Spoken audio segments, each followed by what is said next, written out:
ভারতের বর্তমান সেখানে কাস্ট সিস্টেম বা বর্ণপ্রথা যতটা ভয়াবহ রূপে আছে, বাংলাদেশে হয়তো সেই বর্ণপ্রথা এতটা ভয়াবহ আকারে নাই, কিন্তু আমরা যে বর্ণপ্রথার কুপ্রভাব থেকে গোটা জাতিকে মুক্ত করতে পারছি, এতদূর অর্জন আমাদের এখনো পর্যন্ত হয় নাই।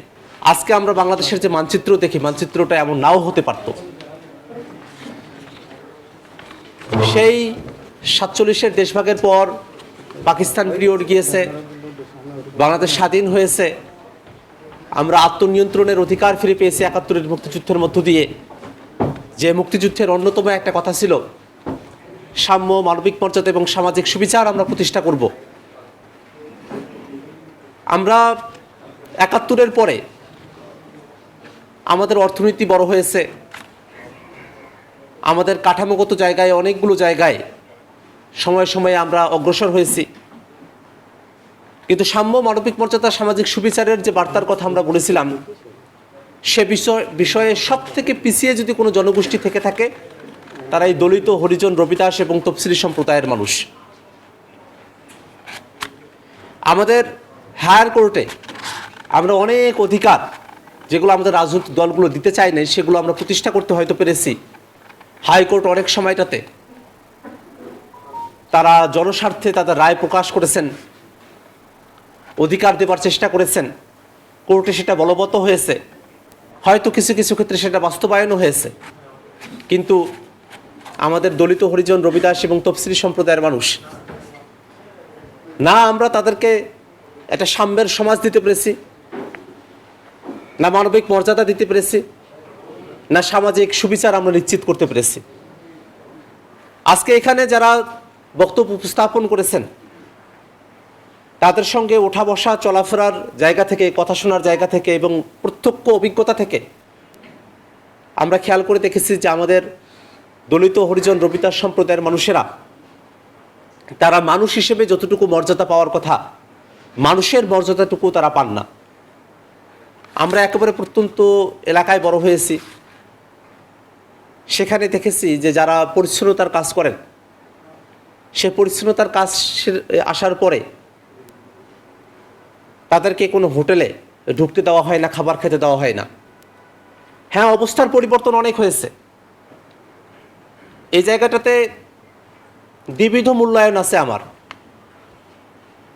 ভারতের বর্তমান সেখানে কাস্ট সিস্টেম বা বর্ণপ্রথা যতটা ভয়াবহ রূপে আছে, বাংলাদেশে হয়তো সেই বর্ণপ্রথা এতটা ভয়াবহ আকারে নাই, কিন্তু আমরা যে বর্ণপ্রথার কুপ্রভাব থেকে গোটা জাতিকে মুক্ত করতে পারছি, এতদূর অর্জন আমাদের এখনো পর্যন্ত হয় নাই।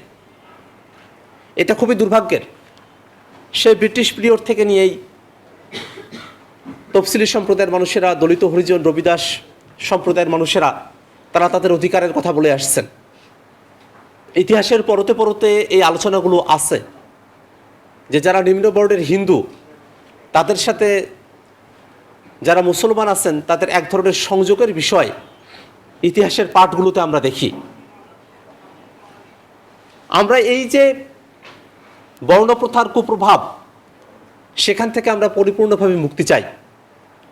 আমরা চাই যে আমাদের এই সমাজে যারা দলিত, হরিজন, রবিদাস, তফসিলি সম্প্রদায়ের মানুষ আছে, তাদেরকে কেন্দ্র করে যে বর্ণপ্রথা, সেখান থেকে একটা দিন এই বাংলাদেশের সমাজটা মুক্ত লাভ করবে এবং গোটা পাক ভারত উপমহাদেশ মুক্তি লাভ করবে, সেটাই আমাদের প্রত্যাশার জায়গা। আজকে যখন আমরা জনজাতি জোটের আত্মপ্রকাশ নিয়ে এখানে উপস্থিত হয়েছি, এখানে রাজনীতি আমাদের মুখ্য বিষয় নয়, জাতীয় নাগরিক পার্টিও এখানে মুখ্য বিষয় নয়, এখানে মুখ্য বিষয় এই সম্প্রদায়ের মানুষেরা। কারণ আমরা দেখেছি বাংলাদেশের রাজনীতিতে যারা নিম্নবর্ণের হিন্দুরা আছেন, তফসিলি জনজাতি, দলিত, হরিজন, রবিদাস সম্প্রদায়ের মানুষ, তাদেরকে ভোট ব্যাংক হিসেবে ব্যবহার করা হয়েছে, তাদের অধিকারগুলো প্রতিষ্ঠা করা হয় নাই। অনেক সময় এমনও দেখা গেছে কোথাও কোনো সাম্প্রদায়িক ঘটনা ঘটলে পরে সবার প্রথম যারা লক্ষ্যবস্তু হন তারা এই নিম্নবর্ণের হিন্দুরা। এবং এই কারণে আমরা এই বর্ণ প্রথার যে কুপ্রভাব, সেখান থেকে আমরা মুক্তির একটা স্বপ্ন দেখি।